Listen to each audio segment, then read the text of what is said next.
I pray that your ears open this evening. I pray that your ears open.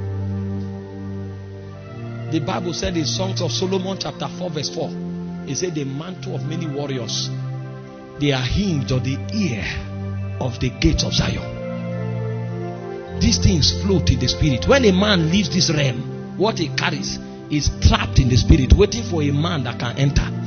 I will show you how we enter into depths and dimensions. It's not anything about blood connection or any relationship in the flesh. Your husband can be a GO. He dies, moves him to another country. You may inherit that ministry. You don't have the authority to back it. There's no sentiment about it. What caused him to enter is the sacrifice of alignment. Many things are a gift, but there are certain things that have to do with territories and generation. God will never gift it.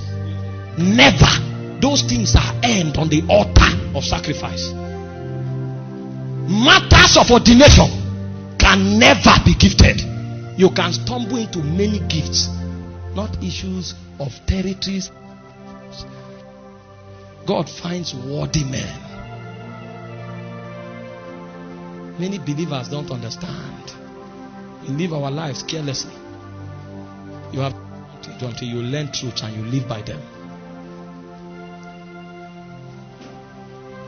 You are mighty on your throne.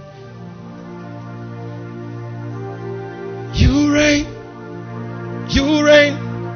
You reign. You reign. Kadosh. You are mighty on your throne.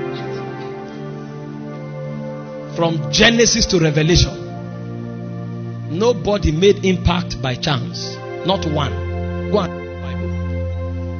I told you that Adam was born in the womb of encounters. He came from within God.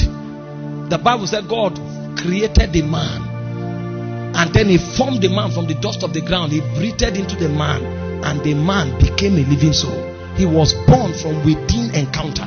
He lived in Eden, the ambience of heaven. When the earth fell, that pattern did not change.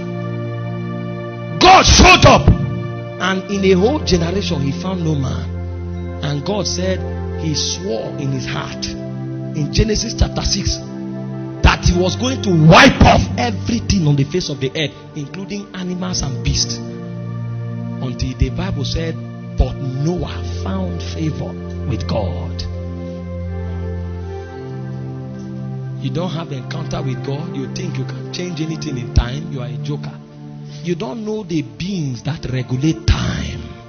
Civilization is not a coincidence. It's a deliberate orchestration of princes in the spirit. Everything you see happening around you, there is a prince watching over it. People don't wake up and just suddenly want to fornicate. People don't just wake up and suddenly want to steal. People don't wake up and suddenly want to lie. There's a being that sits over the gate of lie. There's a prince that sits over the gate of fornication. It is the energy of that prince that compels sin in the lives of men. For you to break out of the influence of that spirit, be vitally connected to another influence. This is deeper than accepting Jesus as the Lord of your life. Systems and patterns govern creation. They will remain there for eternity. That's why before Christ, the only men that made impact were men of encounter. After Christ, the only men that made impact were men of encounters. How did you think Paul suddenly became mighty among the apostles? He had a team that he traveled with. When Jesus appeared, only him saw him. Only him heard him.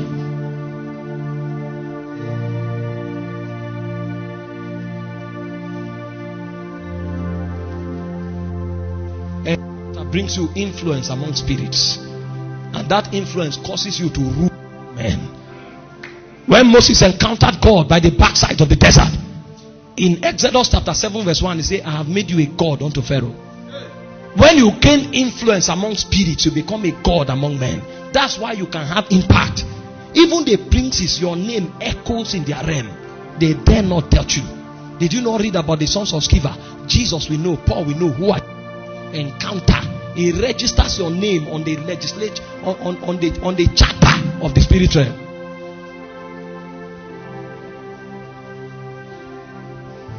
Our generation is weak because encounter is now strange to us.